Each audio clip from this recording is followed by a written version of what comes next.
Politics. I'm your host, Dr. Richard Lewis Miller.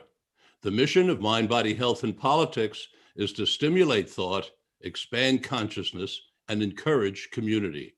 I say encourage community because I believe that the vast majority of humans are friendly, tribal animals. And when we live in small enough communities in which we know one another by name, we are collaborative and we sustain every single person in our community. Today on Mind, Body, Health, and Politics, our guests will be Dr. David Geisinger and Dr. Howard Levene. Today, they will become founding members of the Psychedelic Elder Confessors. Stay tuned for this fascinating interview during which you will hear about two doctors' decades-long experimentation with psychedelic medicines. You may call or text during the program at any time. Just type in 650-TALLY-HO. That's 650-TALLY-HO. But first, here's some news and notes in psychology and medicine. I opine that hypocrisy, the practice of claiming to have moral standards or beliefs to which one's own behavior does not conform, is a national security issue and should be treated as such. When leadership is hypocritical, it undermines the moral fabric of our society. Leadership in our country, the country we love and would like to be proud of, is rife with hypocrisy. How many politicians have we watched railing against homosexuality only to be caught in public toilets soliciting sexual favors from young men? How many evangelists have we heard screaming hellfire and brimstone only to be caught with prostitutes and drugs or watching their wives having sex with other men? How many leaders speak of the plight of the poor only to be living in palatial homes? How often do we call ourselves a free country while Black people risk their lives every time they leave their homes? What have we become when we decry torture and yet torture people under the carefully sanitized name of enhanced interrogation? Our foreign policy makes claim to morality, yet acts Machiavellian as we invade and plunder, be it Mexico, the Philippines, Cuba, or Iraq. How many congressmen have passed draconian marijuana laws, thereby ruining the lives of young Black men, while they themselves show up in the hallowed halls of government besotted by the demon rum? How many people in the United States have experimented with drugs that have been made illegal, not because of their danger, but because the laws are used as weapons against people of color, be they yellow, brown, or Black, as well as people of dissenting opinions? Listen now to the words of John Ehrlichman, an advisor to President Nixon, and I quote, "We knew we couldn't make it illegal to be either against the war or Blacks, but by getting the public to associate the hippies with marijuana and Blacks with heroin, and then criminalizing both heavily, we could disrupt those communities. We could arrest their leaders, raid their homes, break up their meetings, and vilify them night after night on the evening news." Did we know we were lying about the drugs? Of course we did. In addition to playing this policy for political gain, the Nixon tapes revealed that President Nixon was paranoid, not only about what he perceived as dope-pushing commies, but he was also suspect of Jewish psychiatrists. Nixon told his chief of staff, H.R. Haldeman, "You know, it's a funny thing. Every one of the bastards that are out for legalizing marijuana is Jewish. What the Christ is the matter with the Jews, Bob? What is the matter with them? I suppose it's because most of them are psychiatrists." It would be Woody Allen laughable were it not true, and so utterly dangerous for the soul of our country. Today, we have with us two of our country's distinguished psychotherapists, President Nixon notoriously defamed. Dr. Howard Levene and Dr. David Geisinger are here today. They're going to come out from the cloak of secrecy that our government has forced them to live behind and tell the story of their decades-long personal experimentation with psychedelic and psychoactive medicines. Dr. David Geisinger is the 82-year-old author of Kicking It, The New Way to Stop Smoking, and Going the Distance, Finding and Keeping Lifelong Love, written with his life partner, Dr. Lonnie Barbach. David is also a visual artist who has had one-man shows of his work. Dr. Howard Levene, 85-year-old former commander and medical officer in the U.S. Navy, is founder of Diabasis House and a faculty member of the C.G. Jung Institute of San Francisco and the Department of Psychiatry at the University of California, San Francisco Medical School. Howard is also a pianist who is known for practicing 20 hours per week. Welcome to Mind, Body, Health, and Politics, Howard and David. I hear Howard laughing in the background. Welcome, gentlemen. Thank you. Thank you, Richard. Nice to see you this morning. Nice to see you this morning. Good to see you too, Howard. So we're going to begin by telling them what we're going to tell them. Then we're going to tell them, and then we're going to tell them what we told them. So to begin with, I'd like an overview from each of you, sort of an overview as you think about it on your decades of experimentation with psychedelic medicine. Who would like to go first? Well, I was a young man in Brooklyn, New York, coming out of a rather dark and troubled early environment, and feeling quite liberated as I made my way to Greenwich Village in the early and mid 50s. And my first experience with any mind-altering chemical was with marijuana, which was occasionally available to people like me at the tender young age of 19, I believe, in Greenwich Village. And the experience that I first had was simply a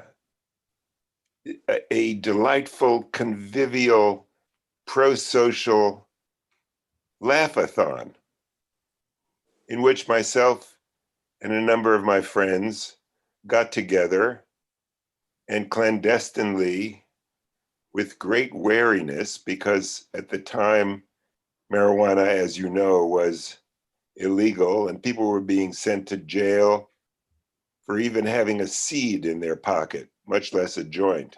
What year was that, David? I think it was about 1958. Thank you. Thereabouts. Mm-hmm. So it was essentially being used, passed around as a kind of activator of sociality at parties, laugh-a-thons. It was a source of laughter, playful jokes, warmth, conviviality, delight. And aside from the paranoia that was induced because of the marijuana laws at the time, nobody had a bad time with it. Nobody that I knew overdosed to the point of feeling ill or sick in any way. And when the next day came, there was no consequence, no hangover. And we had simply had a light-spirited time So everybody who was using it in that rather modest way was inclined from time to time, when people got together and it was available, to use it and to have a pleasant, convivial evening with no dark consequences whatsoever. So that was my first use. That was your first use of a psychedelic substance.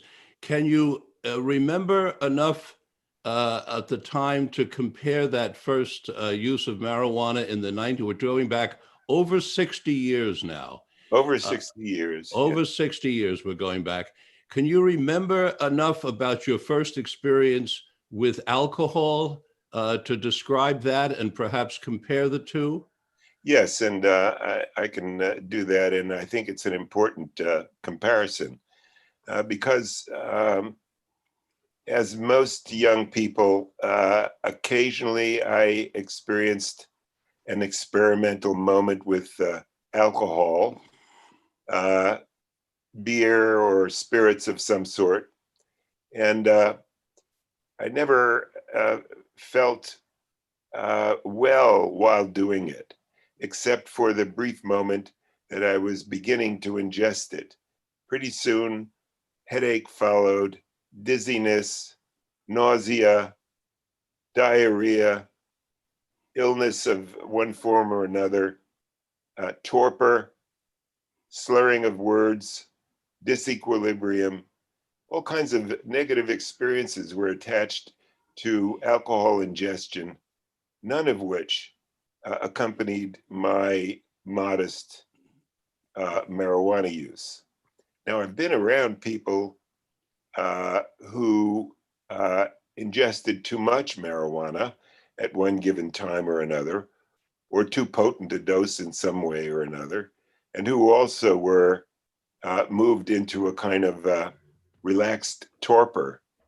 But it usually was not accompanied by all of the other symptomatology that I just described attached to alcohol. Okay, so that was your first experience with a psychedelic or relatively psychedelic substance that we refer to as marijuana, known chemically as tetrahydrocannabinol, THC. Howard, we're going to move over to you, and what can you remember about your first experience with some mind-altering psychedelic substance? Yes, I was, let's see, I was, I think at that point, the chief resident in psychiatry at the University of California. And just about, maybe I was just about to enter the faculty. I want to say this was 1961. I'm sorry, I want to skip ahead. Maybe it was 1963. If you remember, there was a revolution going on down the hill from the heights of the University of California. The hippies had taken over Golden Gate Park, and there was a human being. Timothy Leary was there. Richard Alpert was there. I think some of the motorcycle gangs were there as well. It was a huge crowd of people. And that was the first time I'd ever tried marijuana in this large group. And just felt like I was having a very nice time. I did not like alcohol. I've never liked really alcohol in excess. I will have a drink, but I've never liked the feeling in my body when I drink too much. I've never had that kind of feeling with marijuana. Let's see, I can't remember the dates, but a few years later, I had my, I was chief resident at the time. I had my first LSD experience. A younger resident invited me to his house, promised me that I would be okay. I was in a house overlooking the ocean at Muir Beach, which is just north of San Francisco. And I was guided by this young man who was a physician and a resident through one of the most extraordinary experiences I've ever had in my life. And I think that experience, more than the marijuana, really opened my eyes to things that I had not seen before. I was born and raised in New York City, and I really hadn't appreciated nature until that first psychedelic experience, when I actually fell in love with nature as it was. There was another side to that trip, is the tremendous sadness that came over me because of what was going on in Vietnam at the time.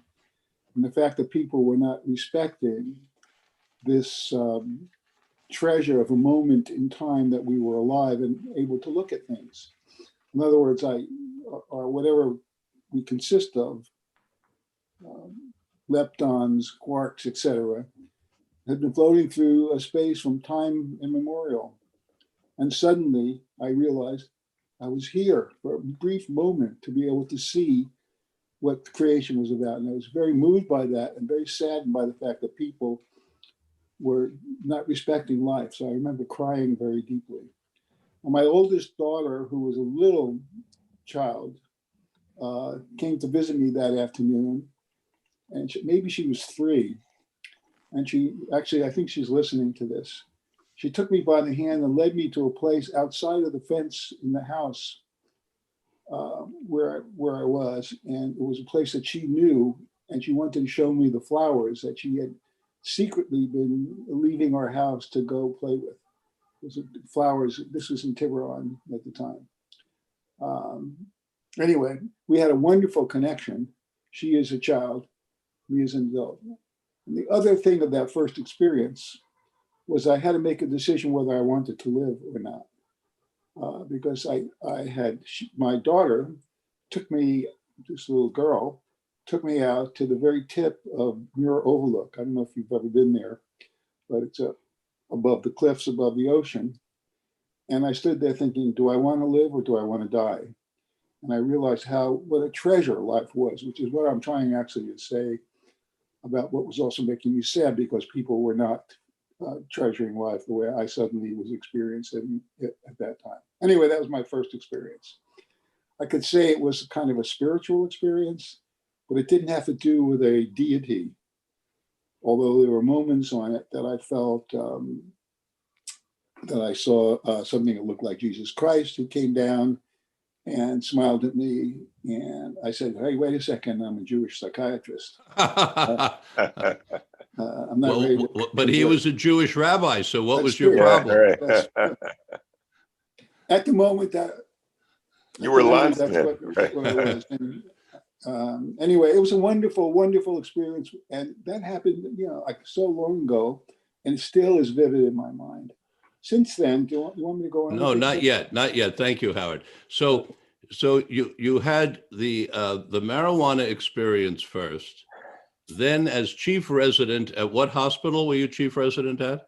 University of California. Yeah, chief resident at University of California Medical School. In the Department of Psychiatry. In the Department of Psychiatry, one of the residents introduced you to LSD, and then you had this quite, would you say a life-changing experience, or Yes. would you say a life-changing experience? I'd say a life-changing experience. I was very nuts and bolts kind of guy. I still am probably, but this opened me up to another dimension of being.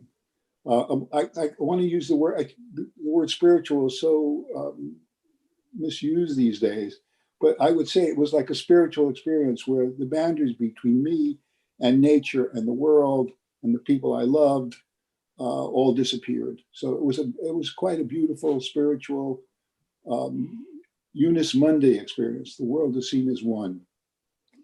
That's an important word that I'm saying there, because it'll come out later when you tell me about some of my work, when I talk to you about some of my work. But the experience of everything is one, Unus Mundi, was this central part of that particular psychedelic experience.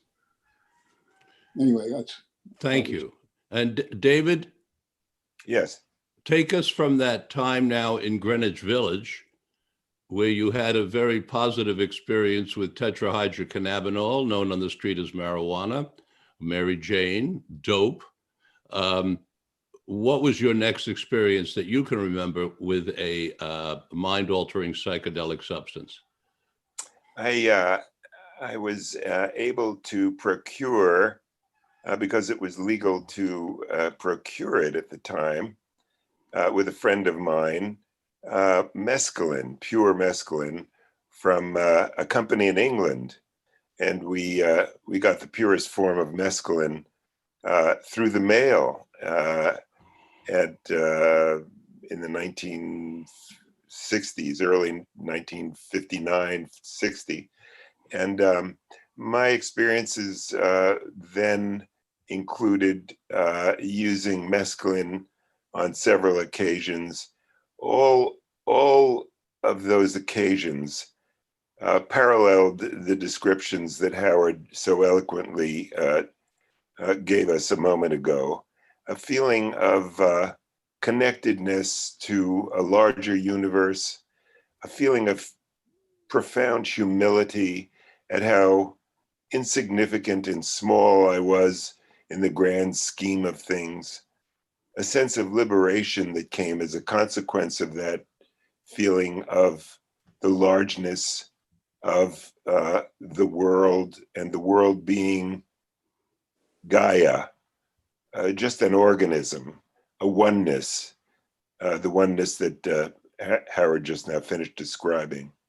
So there was about this experience, which was extraordinarily memorable, even though it was over 60 years ago, vividly implanted in my mind, was a great relaxation of my being, which was by and large rather hounded by a dark and depressive early life, a sense of lightness of spirit, a sense of oneness with the world, a tremendous connection to the interconnectedness of all things living, both botanical as well as animal, and that included all animals, including lower animals and human beings. And a sense that when I would occasionally find myself moving into a kind of depressive state, which was not uncommon for me, I could alleviate that state by one use or another of some of these consciousness altering substances, which allowed me to understand the echelons of reality, as though the reality that I had been born into was only one reality among many realities, planes of existence, and that I could alter that plane of existence, alter my mood, and alter my place in the universe and my perceptual world.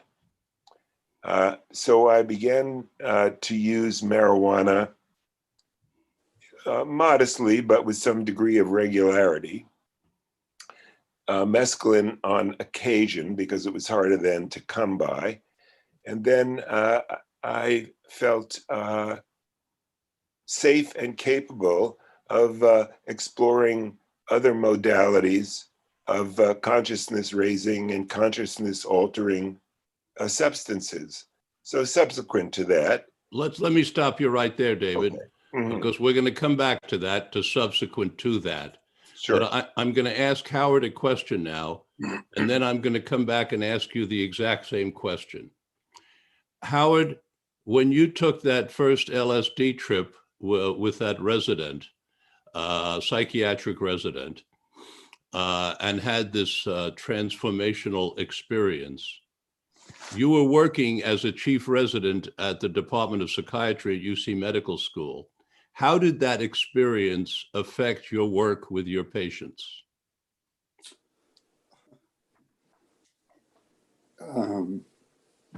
Well, I was about to graduate and enter my own private practice too. So I think it's important to recognize that during that period of time, I then started to, I moved away from the classical psychiatric way of treating people who were seriously disturbed. And instead of just giving them medication, I started doing, exploring their psychotic experiences as to being similar to a psychedelic trip, that had value to them, that could open them up to a larger worldview than the little worldview that they had before that, before they had their psychotic break. And I think I wrote at the time that this psychotic break resolved their, if treated correctly, resolved their neurotic issues much more quickly than many years of analysis of psychotherapy. I was very interested in psychosis and treating it without medication, without labeling it as someone being mentally ill, but actually beginning to see it as a spiritual experience. And there were people around the country who were at the same time beginning to see it similarly. Ronald Lang was dealing with it. John Perry was dealing with it. Some people at the NIH were beginning to experiment treating psychotic people without medication. And the acutely psychotic individuals got better as quickly as they did with given medication if you listen to them with an openness and could talk to them about the spiritual experiences that they were having. Anyway, that's kind of a combination of the psychedelic and the psychotherapy.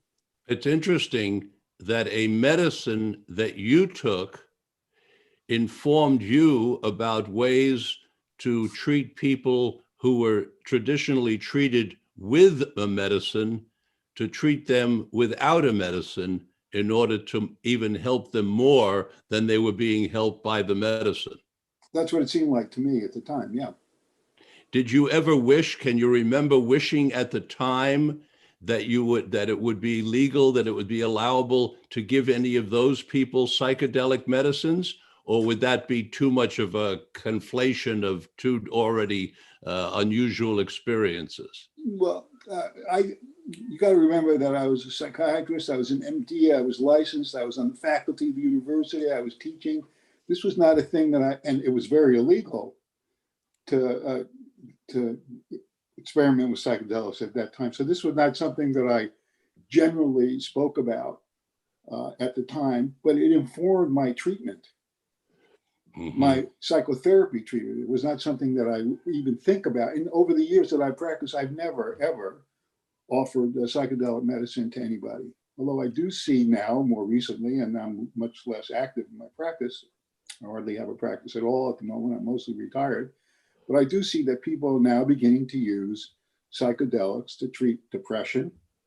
Yes, but let's come to that. Let's not get ahead of ourselves. Okay, I'm sorry.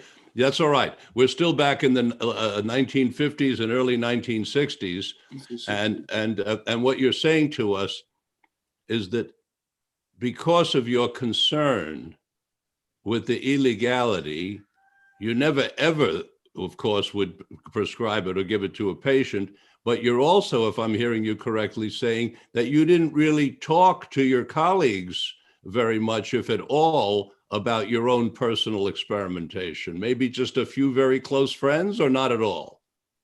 I can't remember the truth of that. I'm Fair not enough. sure. I probably, given who I am, I probably spoke to my close friends about it. But it certainly was not something that and I was giving a lot of lectures at that time, was speaking about publicly. It wasn't until I got involved a few years later with Diabasis that I began to speak about the relationship of psychedelics to psychosis. Fair enough. Or the parallel between those two things. Okay, David, I said I was going to ask you the same question, which is, how did those early experiences in the 1950s, early 1960s, going back 60 years, how did they inform and affect, with marijuana and mescaline so far, your practice with patients at that time, if you can remember that? Well, I'm not quite sure that it did, although in some way my own experiences probably indirectly registered the way in which I was conducting my therapeutic work. I moved away from the psychoanalytic world in my therapy and became one of the first behavior therapists in the United States, and began a practice in behavioral psychotherapy, and directed an institute in Sausalito, which was the first institute of behavior therapy in the States. And Who was your partner with that? Who did you work with there in Sausalito? Someone we know. I worked with Arnold Lazarus. That's it, Arnie Lazarus, right. Yeah, he was an early pioneer in behavior therapy. He came from South Africa. David Fisher, we were directing the institute at the time. Moving away from the traditional kind of diagnostic psychoanalytic approach to people's difficulties psychologically, and moving into work that addressed the behavioral outcomes of whatever troubled states these individuals were in, and alleviating the symptomatology of these difficulties. So in some way, it probably was influenced indirectly by the kind of experience I had of trying to be more immediately in the world, and moving people more directly into a more efficient solution to their problems. But I don't recall any specific contribution to my work from the experiences I had. It simply altered, in a general way, the being that I was, and so whatever emanated from that being may have indirectly contributed to whatever work I was doing at the time. Like everything. Like right. Right. A basic alteration of your being yes. would alter everything. A different way of seeing the world and of being in the world, and of recognizing, importantly, recognizing planes of consciousness, alterations in which people express their being in various planes, in the PLANES, planes in the world, and encouraging people to shift perception, the ways in which they were construing reality, to helping them shift emotion, the ways in which they were experiencing the consequences of the reality that they were in. So in some way, I would suppose that I was informed by the understanding that there were many ways in which to locate a psyche in the existence of that psyche in the world. And I could help people make that shift.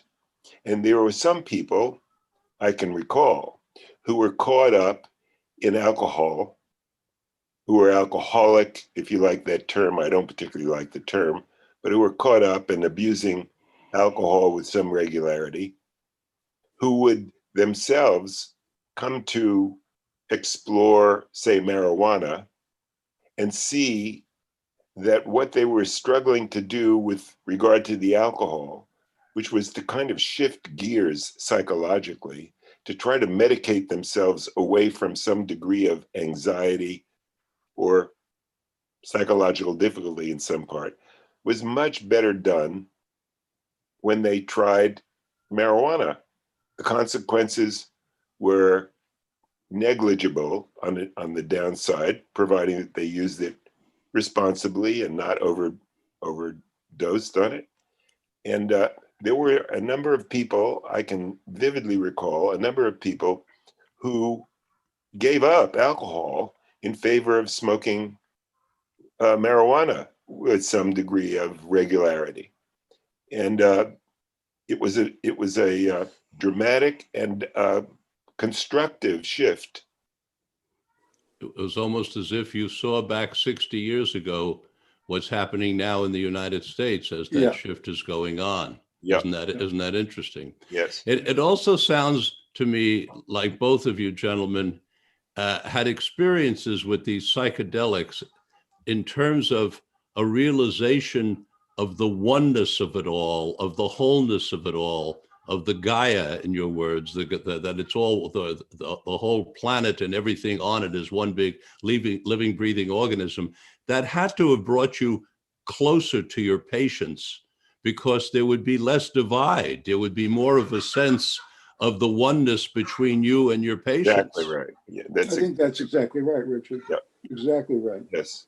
Right? So the Yeah. sense, your sense of empathy must have been deepened greatly. Not that you didn't have it to begin with, given that the chosen occupations that you went into, but the sense of empathy and understanding and both would be so deepened. Now, Howard, I'm going to come back to you again. You told us about the first experience with the resident with LSD. What can you remember as your next experience after that with a psychedelic substance? Well, I think it's important that you got to remember, I was very what you call straight at that time. You know, I wore a suit, I wore a tie.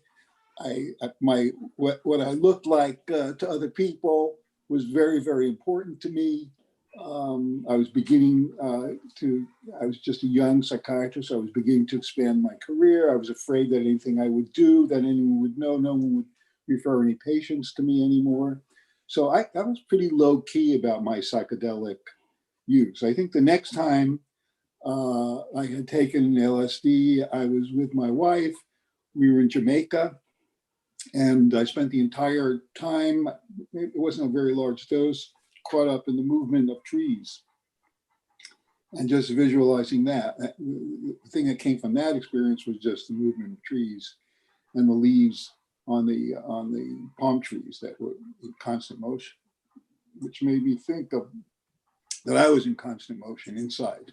All my atoms were in constant motion, that kind of connection. Which they are. But this was not something I was promulgating in the world. I really want you to understand that. Yes. I now, I mean, there are psychedelic substances that if I started all over again, or that I deal with friends, that I would mention to people, but it was illegal at that time. And I was at a young family.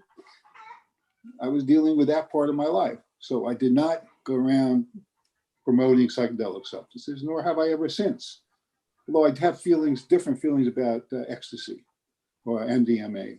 We'll get to that. Let's wait with that and keep the listeners in suspense on that one for a while. Okay, I won't tell them. Okay. So I understand what you're saying. I mean, but I also want you to know that the guy sitting, at least on my left here, I met David Geisinger at that period of time when he was running the Behavior Therapy Institute. And I was going around trying to hustle Arnold Lazarus to speak to the staff at the UC, which he did. And that's when I first met David Geisinger. And he was just as straight as I was. Straighter. Straighter. I didn't become friends with him until many years later when we met in Zihuatanejo, Mexico. Mm-hmm. And both of us by that time had grown up a little bit and changed. I think it was many, many years later. Yeah. I want to underline again, and I'll probably keep underlining this, that you both had significant, life-changing, transformational experiences, which you pretty much kept to yourselves. And you certainly didn't talk about these experiences in professional circles or in any kind of circle where it might injure your practice or your personal lives, correct? Right. That's correct, yeah. Right. Yeah. So that was a result of the governments having made these substances illegal. Of course. And interesting that they chose to make substances illegal, which were very important in your profession, because they went to the seat of consciousness in their effect. Yes, and the illegality was not connected to the severity of problems that would be caused as a result of ingesting these things. They were simply a political decision, as you described earlier, Richard, and one that was oppressive to people who were using it benignly and using it responsibly and using it in ways that were constructive. I have had a lifelong, over 60-year intermittent use of some of these substances, marijuana, which I use to this day on occasion, and find it extremely helpful and constructive in my life. I'm a painter. It helps focus my work on my painting, opening the doors of perception, as Huxley said, enabling work that I ordinarily would have much more difficulty doing to be done. It helps me on occasion when I use it to shift emotional gears into some lighter spirited moment in which there's no alteration in my capacity to live my life and to do things intelligently and well. So it has been the greatest medicine. Marijuana has been the greatest medicine I have ever ingested in my life. It has been the most constructive single medical work of my life, I would say, in all ways. I have never had, in 60 years, much deleterious consequence of using it. So before we go further, and I want to go a lot further with where you then went with various experimentation, I want to ask the question, given what you've said so far, what has it been like for you watching people's, we're going to talk strictly on marijuana for a moment.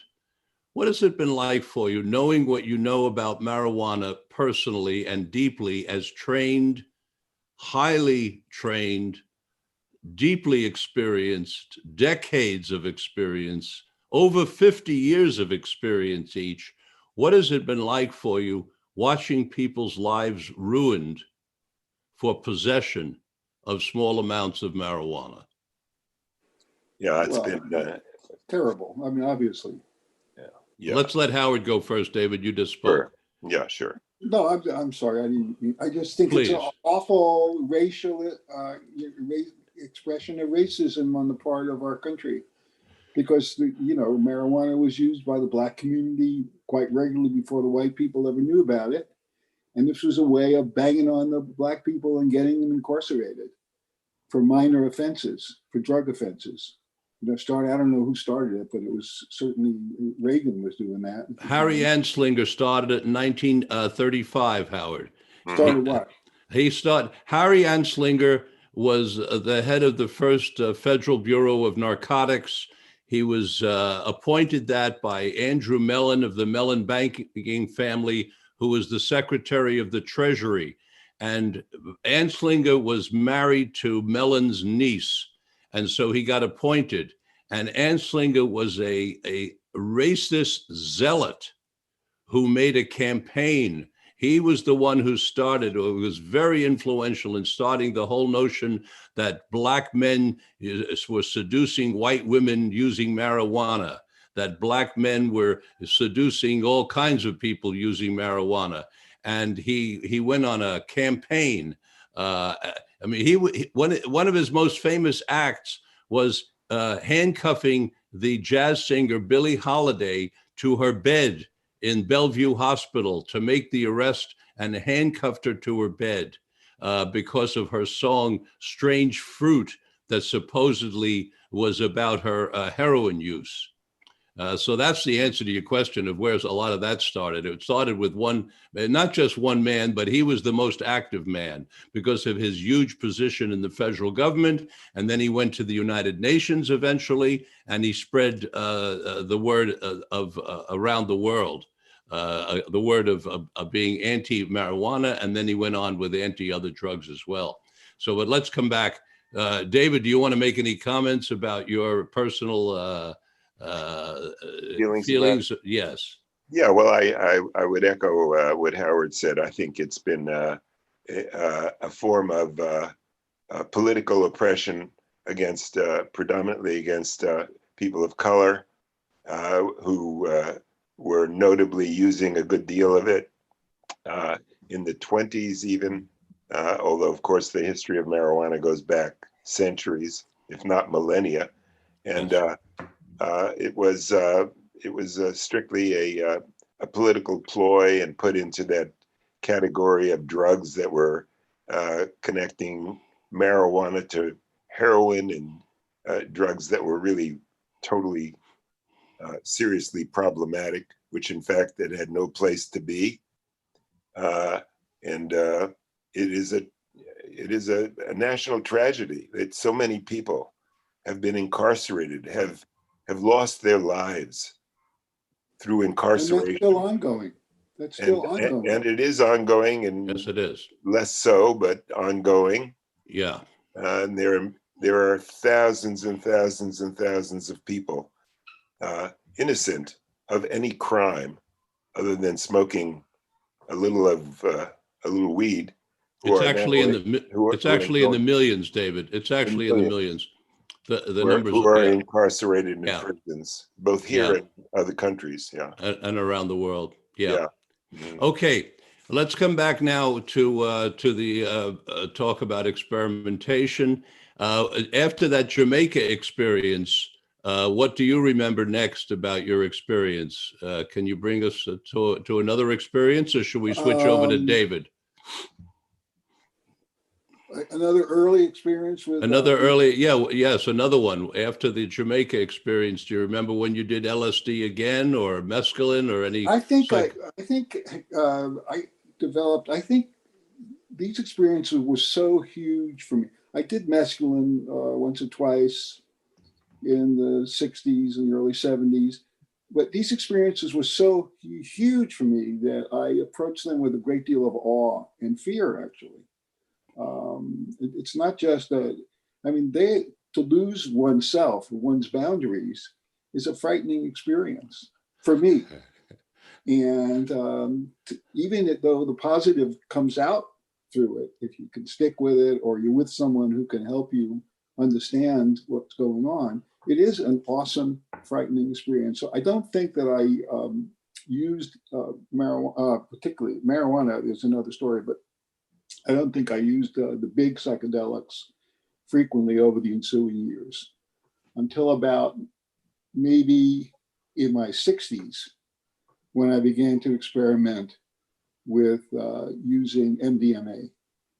Okay, so that would take us to about the year 2000, roughly. So we're going to jump forward. Let's wait with that move on the year 2000 with MDMA. The main point I want to say, it was not a regular part of my life, but it was a regular part of the way in which I approached my professional life, because it was during those years that I began to speak publicly, talk about the positive aspects of psychotic experiences, and speak against the use of medication, labeling, and suppression of those experiences.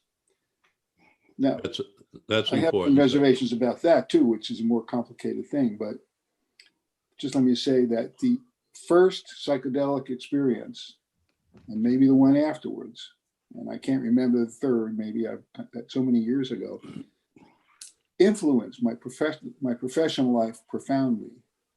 And any little notoriety I got came from the use of the treatment, the non-hospital treatment of acute psychosis without medication.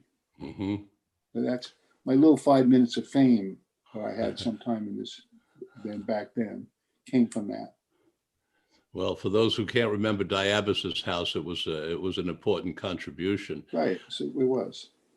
David, take us now after mescaline. Do you recall your first experience with LSD, lysergic acid, diethylamide? I don't remember the first of my many experiences with LSD. The experiences that I did have, a handful, with LSD, with psilocybin, mushrooms, with other mind-altering chemicals, were duplicative in some way of my early experiences with mescaline, a sense of oneness with the universe, a sense of the restoration of that viewpoint or that echelon of reality, a sense of awe, and as Howard pointed out, the experiences were very demanding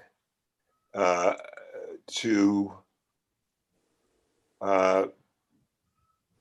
relaxing the boundary between myself and the world, a loss of control, a loss of ego, and accompanying that, especially in the very earliest instances, a kind of fear that I would not be able to retrieve myself, and that at the end of this experience, I would be lost in the universe and not be able to be the person I was, function, or function any longer. But of course, with each passing experience, I was disconfirmed of that fear. And Right, I learned coming back to yourself. Yes, I could come back to myself. And I learned to release, to let it go, to flow with whatever the experiences was, with a kind of security that I could just enter that altered world, a wonderful world full of revelation and wonder, and be sure that I would find myself within a relatively short time.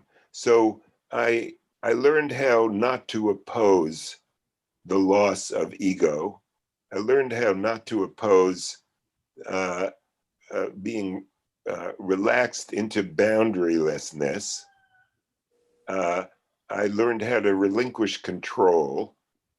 And because I was, like Howard said he was, a person who had a great deal of control and who needed a great deal of control, because I was controlling a bunch of stuff inside me that was sometimes dark and scary and anxiety producing. I think it was a therapeutic liberation to my own psychology, the psychology that it was a consequence of my early life, which was, as I said, a rather dark one. And I think it was a source of great personal healing for me. I became a better person, a more loving person, a less judgmental person. I was highly judgmental in my early years, opinionated, arrogant, judgmental. I hope that I've relaxed some of that. Oh, yes, you have. I can attest to that. Oh, well, thank you. I mean, I knew that you had remarkably changed by the time I met you in Zihuatanejo. I don't know how long ago after that first meeting, but you have absolutely been transformed. You actually looked physically different. Yeah, I think it was more relaxed in the way you were moving through the world. Yeah, I think it was a great personal help to me.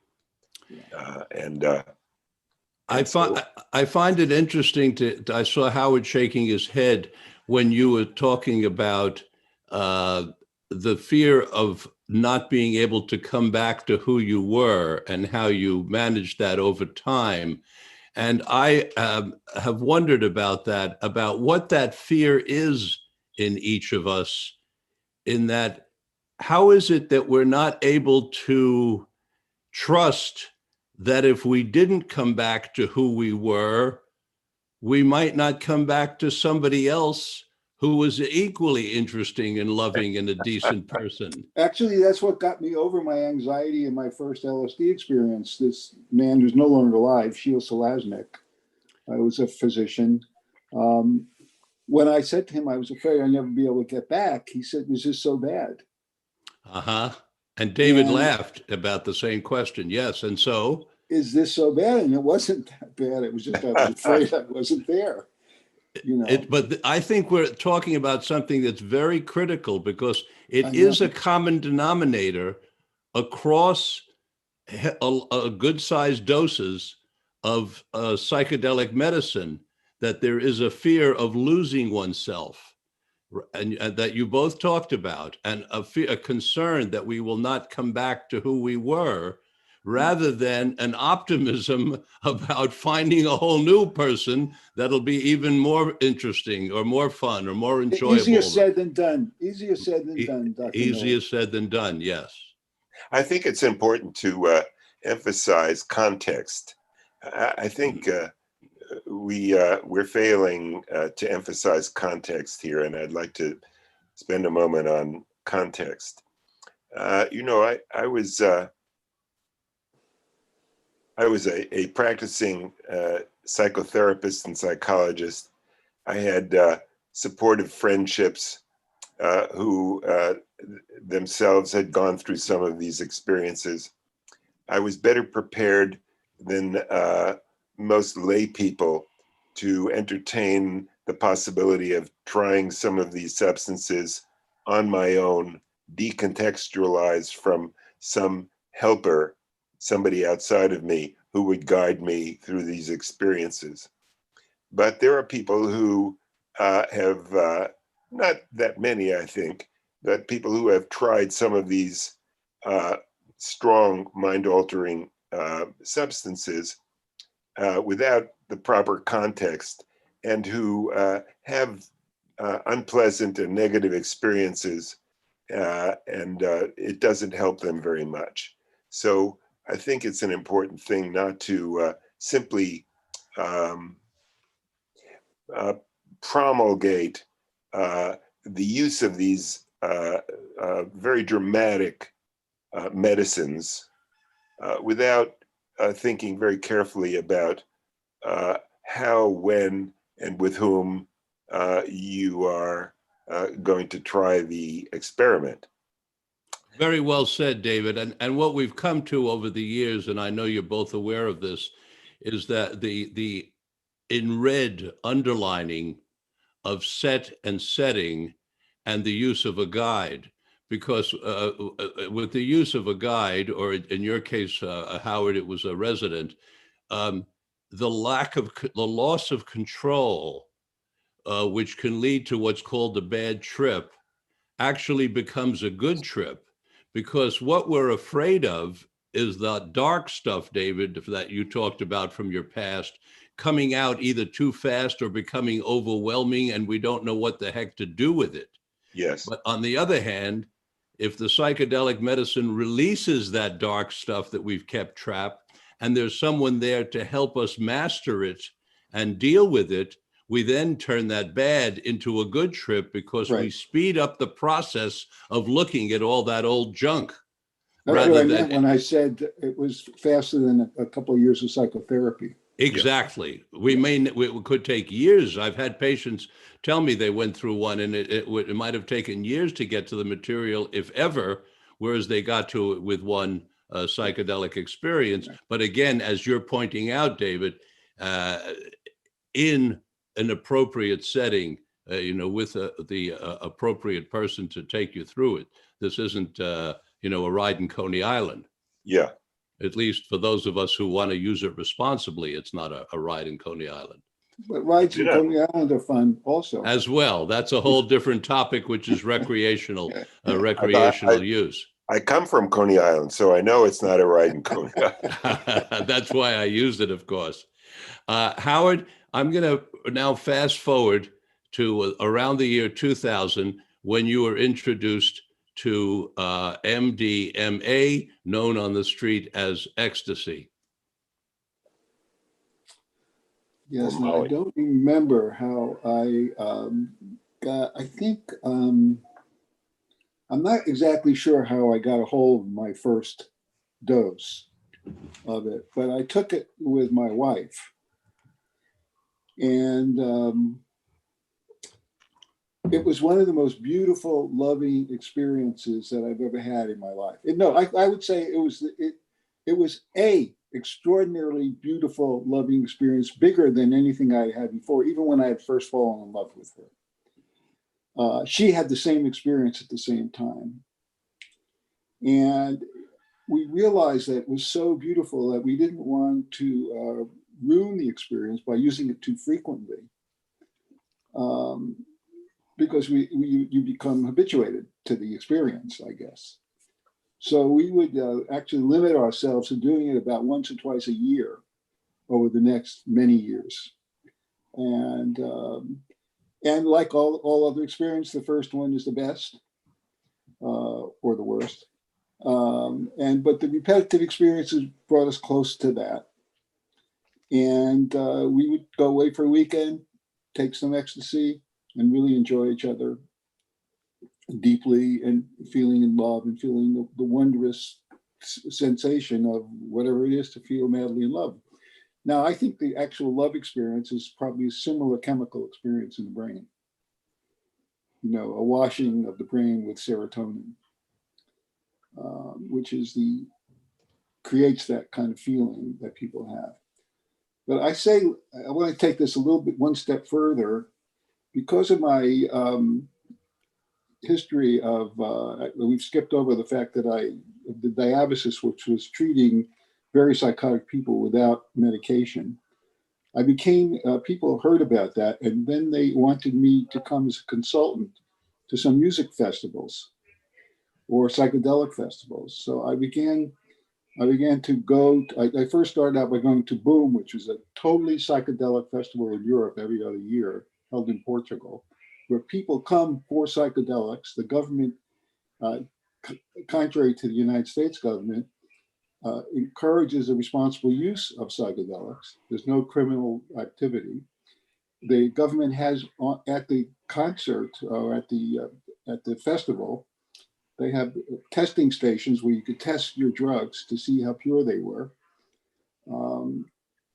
And then they had people like me that they hired from the United States who were able to I was a consultant to the peer groups that were there to help people through bad experiences, because some people did have bad experiences and got frightened. So there was a lot of combinations of odd drugs floating around, including LSD, ecstasy, and many other kind of drugs that were around at the time and tested for purity because they were there on the site. So we did have some bad trips, but very few. There were thousands of people there. Maybe there were 29, 30 bad trips. So we had a group of people who were willing to help people through that rather than crush it, or rather than give them medication and say they were crazy. What was the predominant psychedelic substance that people were using at those events, Howard? LSD primarily, and ecstasy, I think. Do you have any idea of the dosage, the average dose that they were using? No, but there were big doses floating around. They were big doses. And the other thing that I learned there, and here I was a really old guy now, because I'm not talking about, it wasn't 2000, it was more maybe 5-6 years ago. The other thing I learned there was a combination, wait a second, the people outside. Anyway, the people that were using a combination of LSD and MDMA,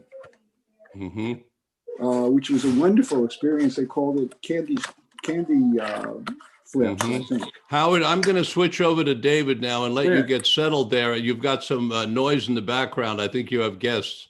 So why don't you stay on mute and let's move over to David. David? Yes. Oh, you can hear me. That's great.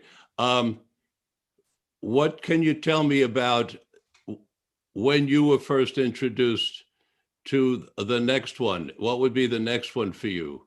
Well, that you can I've recall? used the next one, I suppose, was MDMA. Like Howard said, I've had a number of experiences with MDMA, and the particular nature of MDMA seems always to open up people's loving hearts.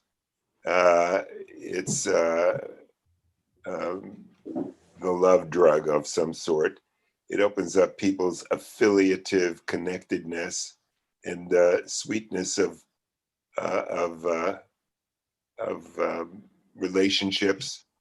So I've had that a number of times with very pleasant, positive experiences. I haven't used that for a very long period of time. And what else? Well, there have been a number of other experiences, but basically the experiences that I've had have now become duplicative. I think I'm reasonably educated as to where I'm going to be going when I take any of these things. And I'm more and more disinclined to use psychedelics of any sort other than marijuana for the remainder of my days, I suppose. That was my next question, David, and to you too as well, Howard. Can you hear me now? Yes, we can hear you, Howard. It's great. Sorry about that. No problem. My next question is to both of you. Once you've had a certain amount of experience and these very seminal experiences, have you done the experience? Or is there always more to learn? I mean, of course, there's always more to learn in life, but I mean, from this particular medicine, I mean, in other words, does it become one duplicating another, as David says, pretty much? What are your thoughts on that? Howard, what do you think? Well, I certainly think there's tachyphylaxis. The more you use something, the less it becomes, the less it works, I think. Particularly ecstasy, I'm talking about MDMA. Right now, at this point, I haven't had MDMA for a couple of years, but I think I could take it and it might be okay, but it won't be the big experience that I had the first time. You might be interested, both of you, in listening to my interview last week with a New York psychoanalyst, Charley Wininger, who's got a new book out, Listening to Ecstasy. He and his wife have used ecstasy 65 times or more, and he says they continue to get more and more out of it, and lesser doses are required by far, but they continue to process their relationship and get deeper and deeper, and that's why he wrote the book. It's a book pretty much about his personal experiences with his wife over a period of years. And the other thing, as you get older, it takes ecstasy. And LSD is different. LSD, while a bigger experience, doesn't knock you out the same way that ecstasy does the next day. So you have to, in order to take ecstasy now, I'd have to put out 2 days of my schedule, 1 day for the experience and another day to rest. Yeah, because it's a big experience. Whereas interestingly enough, LSD itself is a larger experience, but does not have that next day fatigue effect. Exactly. Yeah. Exactly. Important to note. Yeah. So. And the mixture. I want to promulgate tout the mixture. Please tell us about the mixture. Of having, let's say, 100 mics of LSD and maybe 100 milligrams of MDMA. It's a beautiful mixture because you get the softening of the LSD experience, which can sometimes be so overwhelmingly harsh as you begin to lose your ego or lose the boundary between you and the world. And the MDMA, which is a connecting experience. So you get together with the world with the MDMA while you lost it a little bit on the LSD. I'm not using the right metaphors. I think you can get that connection in a number of ways. I certainly get it with marijuana. Well, I haven't spoken about my marijuana use, as you know, you know me. I I am a didn't know you regular. used it. Yeah, I'm a regular user of marijuana now. I like it. I like the experience. It's a very mild experience. It adds to a kind of depth to my life. It's a relaxant. It doesn't have the kind, again, it has a certain tachyphylaxis. The more you use it, the less it really affects the higher possibilities of it. But it's a nice, I'd rather have a toke of marijuana than a martini. Let's put it that way. What means of administration do you use for marijuana, Howard? I eat it, 10 milligrams. It comes now in, you can buy it in these little capsules, 10 milligram size. Mm-hmm. I occasionally smoke it. I smoke it probably because it's easier to get high when you smoke it. You have to wait, and it's less controlled when you eat it. But either way, if I don't want to smoke because I'm coughing, I use a vape. I don't, I use the vape oil. Mm-hmm. It's a very interesting situation with regard to administration of marijuana, because we can be more precise with the edibles, and yet they have different effects based on what you eat and what you've drunk and how long it takes and so on. But yet you can be more precise with the dosage, whereas with smoking, you can be much less precise with the dosage, but you have a much more easy to understand on-take, right? Well, I don't have any problem with the dosage when I'm smoking, which is what I prefer. Oh, And tell us. I prefer to smoke the botanical itself rather than a vape, although I've used both.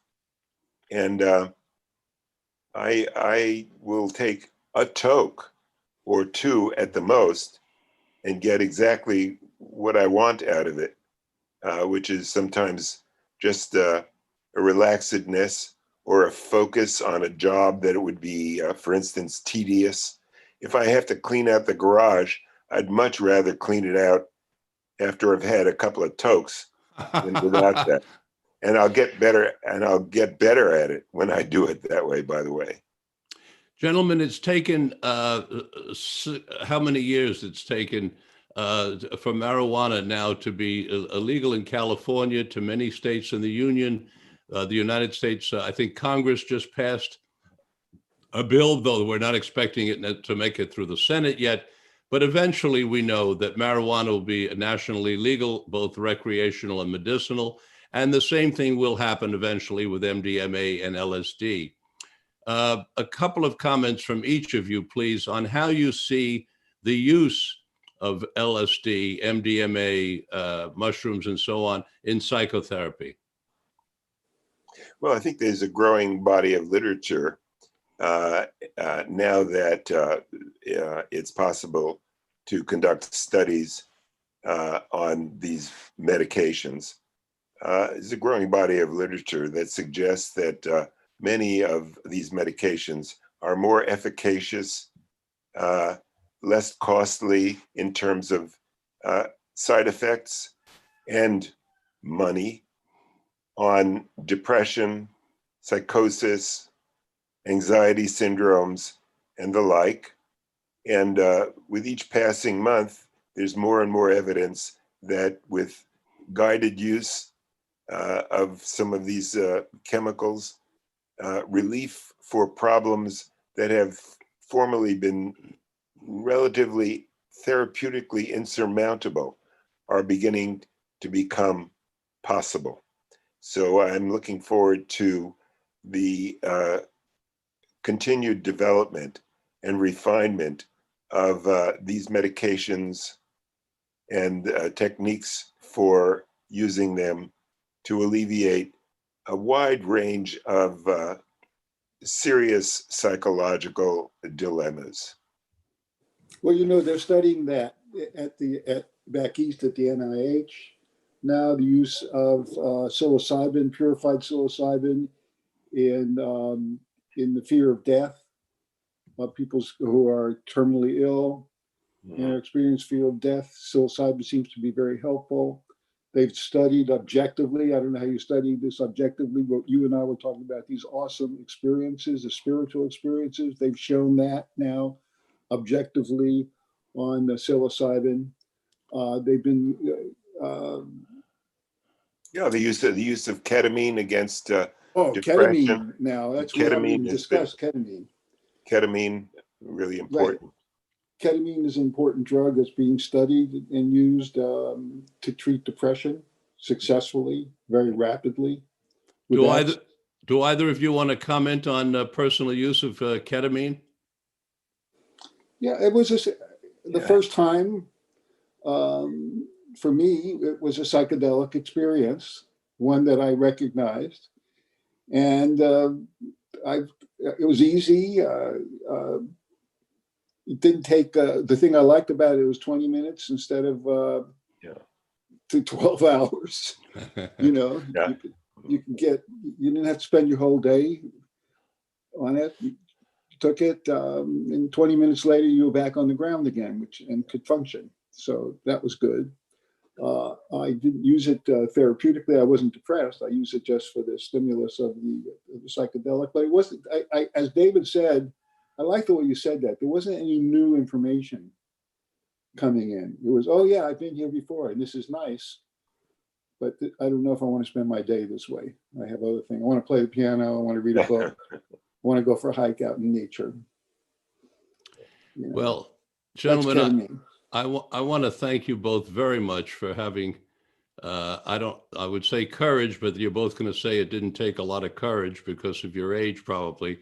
But I do want to thank you both very much for your willingness to be founding members of this group that I'm forming, who are Psychedelic Elders, Confessions of Psychedelic Elders, because I really think it's important what you're doing. It's very important that that you two and people like yourselves, and I intend to continue and create a very long series and hopefully publish books on this, so that the public becomes aware that straight citizens, good citizens, prominent citizens of these United States have been experimenting with these medicines for decades, have learned from them, have done well with them, have had life-changing in a positive way experience, and they are not the devil in disguise as the government would have us believe.